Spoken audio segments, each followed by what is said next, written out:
Всем привет!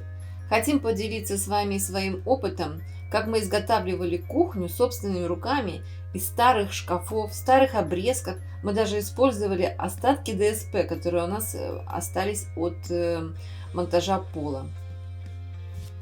Вся кухня обошлась нам смешные $95. Мы покупали ручки, керамогранит, мебельный щит под керамогранит, планку, клей для приклеивания керамогранита, плинтус, ножки и краску. Вот с таким помещением мы будем работать. Мы уже на черновую собрали нижние полочки. Как мы рассчитывали размеры, показывать не буду, потому что у каждого свои размеры индивидуальные. Вот, поэтому смысла нет, можно посмотреть принцип расчета. Но принцип сборки я покажу немножко позже. Внизу кухня будет состоять из двух ящиков по 60 сантиметров. В них будут полочки выдвижные на метабоксах. Один ящик будет распашной 50 сантиметров и один ящик будет 80 сантиметров. Это мойка. Все уже зачищено, покрашено. Как мы красили, можно будет посмотреть дальше. А сейчас немного расскажу про краску. Краску мы использовали Снежку. Это польская краска, матовую, белую. И ее колорировали. Вот потом я покажу колеры, какие я использовала. Вот почему именно эту краску. Она немножко дороже, чем наши отечественные краски, но зато я знаю по своему опыту, что она на протяжении многих лет не желтеет. То есть и цвет искажен не будет. На всю кухню у нас ушло 2 банки краски. И вот колер тоже Снежка. Я использовала голубой и синий. Смешивала их, сначала делала выкраски пробные, а потом уже замешивала на полный объем. Да, забыла сказать, краска у нас масляная, и эти колеры, они подходят для любых красок, и акриловых, и масляных, так что можете смело смешивать.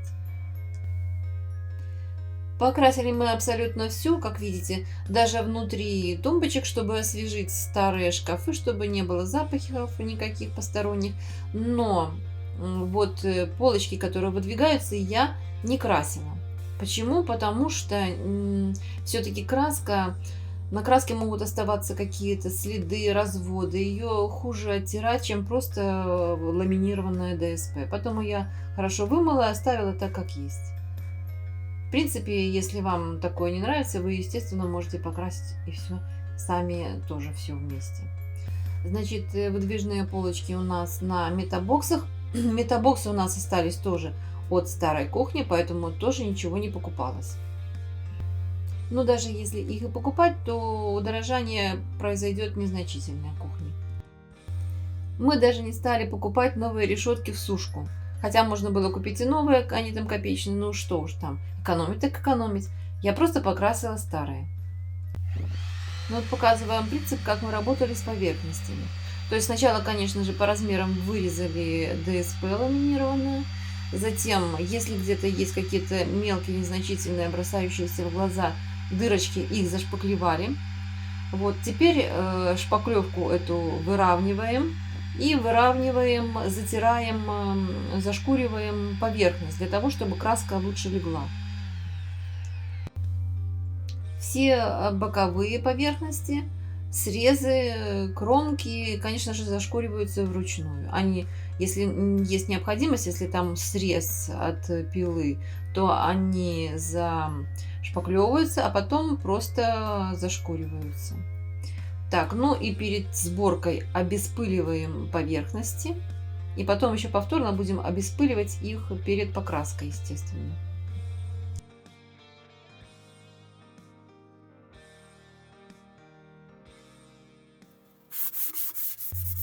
Ну вот пример, как собран ящик. По такому же принципу собраны все остальные ящики.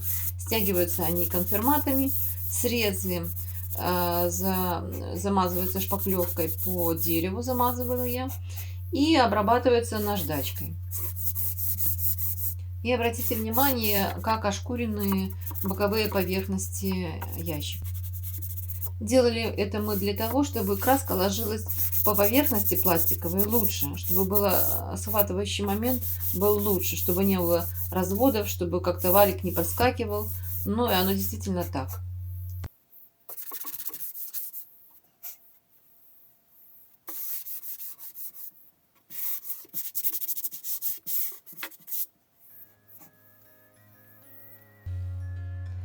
Ну и вот таким вот маленьким валиком мы все время пользовались. Наносили краску, допустим, вот по белой поверхности пришлось нанести краску 3 раза. А так мы наносили краску в 2 слоя. Этого было достаточно, чтобы перекрыть даже темную поверхность. Краска хоть и светлая, но она имеет отличные укрывающие свойства. Могу ее смело советовать. И это не реклама.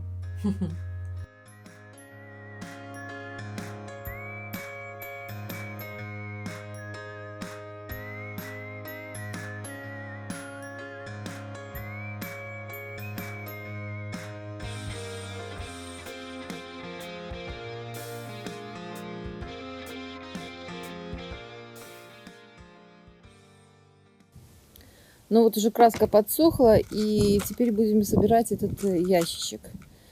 Сборку, конечно же, будет делать Олег. Моя функция уже выполнена на этом этапе.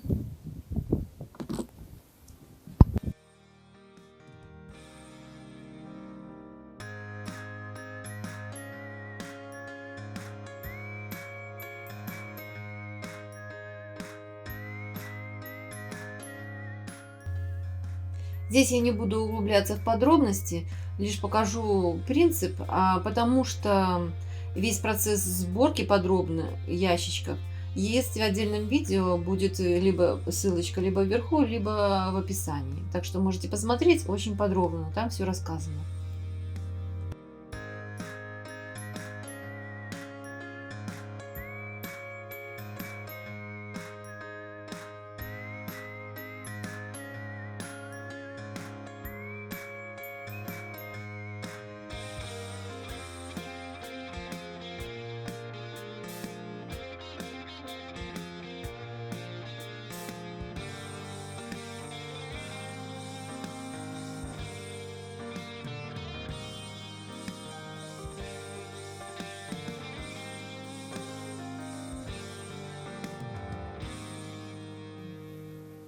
Перед фиксацией в задней стенке проверяем корпус, чтобы был под прямым углом.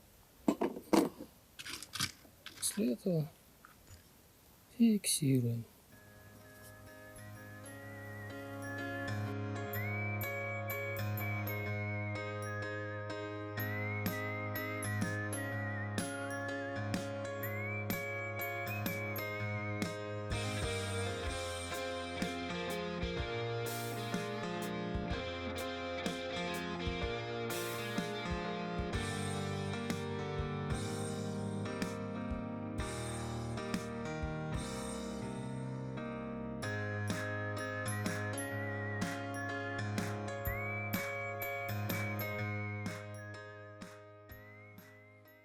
Ну, вот таким образом оно будет висеть на стенке. Вот эта вот шина будет прикреплена к стенке, а вот эти крючки, которые там внутри прикреплены, будут держаться за нее, тем самым добивается стабильности навешивания и устойчивости ящика.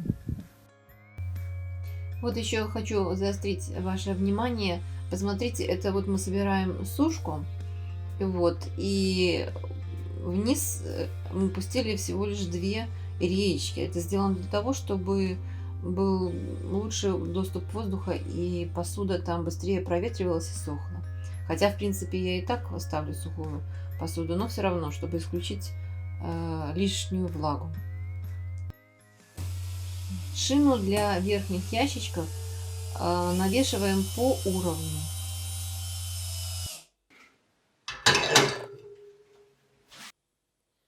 И вот понемногу наша кухня уже начинает вырисовываться. Мы навесили дверцы на мойку, повесили уже сушку. Вот как это выглядит. По-моему, очень красиво. И уже работаем со второй частью кухни. Поставили шкафчики под рабочую поверхность и навесили полочки. Полочки мы делали не сами, это сняли с книжного шкафа, покрасили, зачистили, покрасили, повесили. Здесь будут какие-то декоративные элементы, хлебница, чай и прочее. Немного больше расскажу об основных тумбах и о их размерах и почему мы выбрали именно эти размеры. Вот эти две тумбочки, это и это, имеют размеры 60 в ширину, а вот это будет распашная, и она имеет размеры 50. Как видите, у нас большие запасы еще остаются, пространства.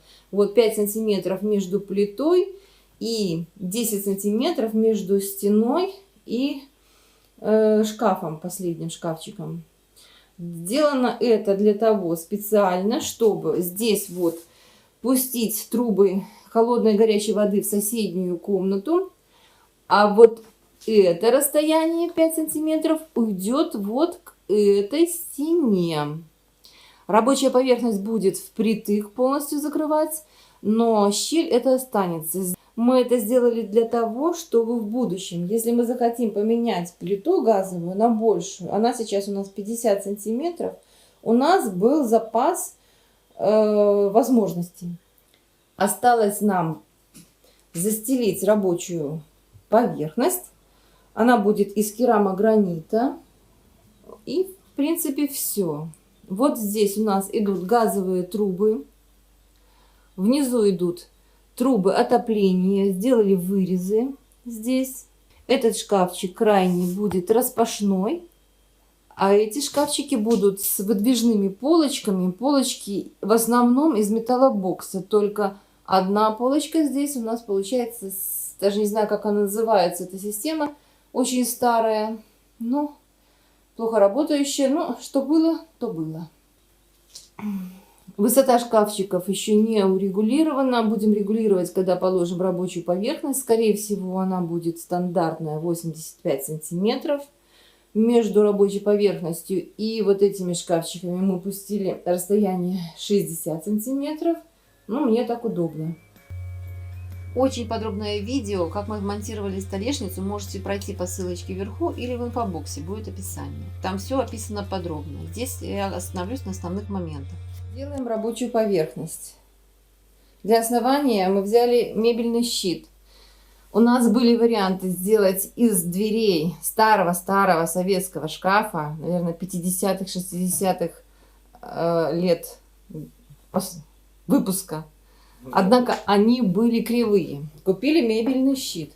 И что вы себе думаете, он тоже кривой?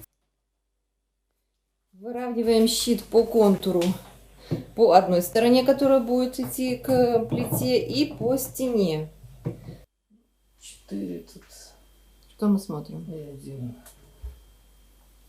Равномерность выступа столешницы. Она здесь уменьшается. Итак, мы вымерили рабочую поверхность, подогнали ее, насколько возможно, близко к стенам. Здесь у нас идет кривая стена, поэтому будет зазор, она останется. Вот, зато здесь ровно. Подвинули ровненько плиту. Подвинули остальной шкафчик. Здесь тоже останется зазор 4 миллиметра. И сейчас будем отрезать еще мебельный щит по размеру 64 миллиметра. И выравнивать его и выкладывать плитку. Основание готово.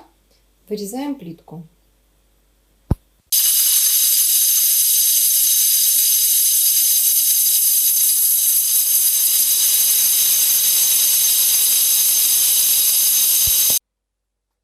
Так, следующим этапом мы прихватили мебельные щиты саморезами изнутри шкафчиков.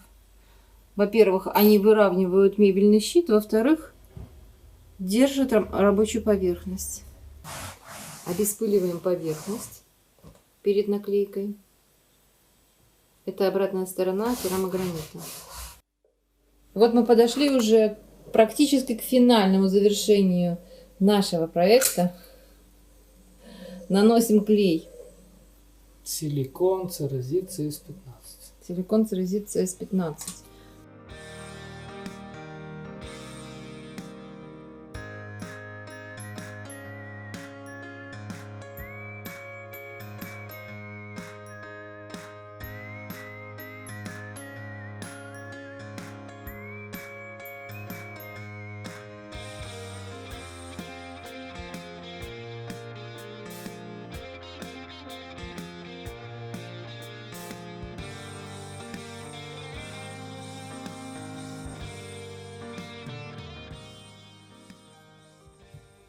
Для пущей надежности накладываем груз.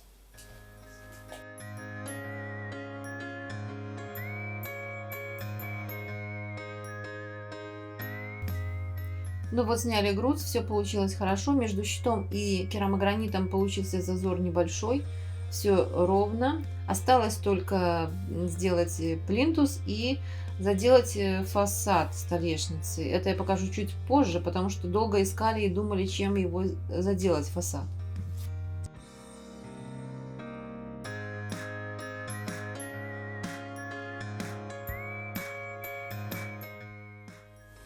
Засиликониваем край, чтобы не попадала влага, жир, чтобы не попадал жир и не окислялся со временем. Чтобы под планку не попадал жир и со временем не окислялся, ставим ее на силикон.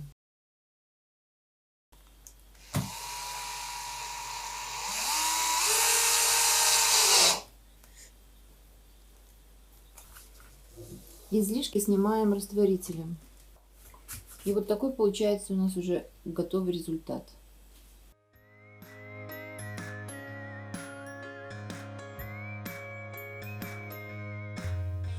Навешиваем открывающиеся дверцы.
Вот мы долго думали, чем закрыть фасад столешницы.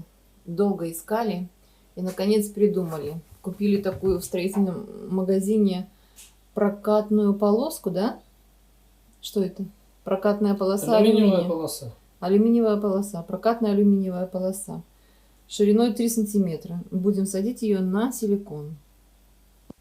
Приклеили кромку на силиконовый клей герметик и временно зафиксировали уголками, чтобы не съехало при присыхании. Ну и так как алюминиевый прокат, он, конечно, такой не имеет непрезентабельный вид, будем его шлифовать автомобильной полиролью антицарапином. Шлифовать будем его при помощи сукна. Просто на поверхность наносим полироль и шлифуем сукном. Почему не шлифмашинкой? Потому что шлифмашинка разносит по сторонам грязь, которая образуется от шлифования и забрызгивает все вокруг. И вот результат после полировки. Выглядит, конечно, лучше. Ну, естественно, это не фабричный вариант, но, по-моему, смотрится отлично. Совершенство нет предела. Между столешницей и кромкой практически нет никакого зазора. Его здесь нет. Но мы его еще... Тот минимальный зазор, несколько даже доли миллиметров, тоже мы засиликонили. Поэтому сюда ничего попадать не будет. Гнить здесь и разлагаться тоже не будет. Осталось только присверлить и приделать плинтуса.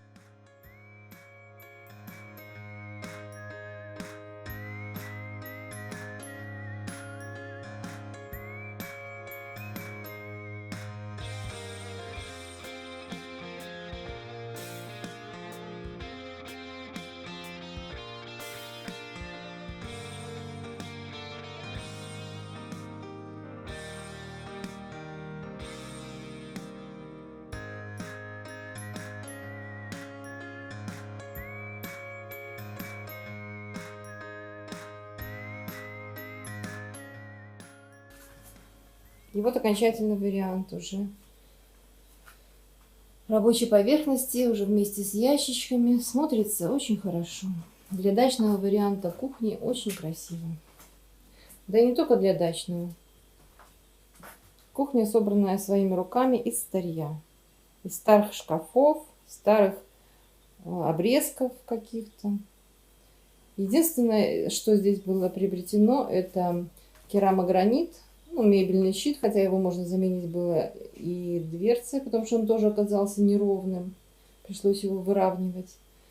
И накладка алюминиевая, но стоит она абсолютно копейки. Самое дорогое здесь был керамогранит. Но и то можно было купить попроще.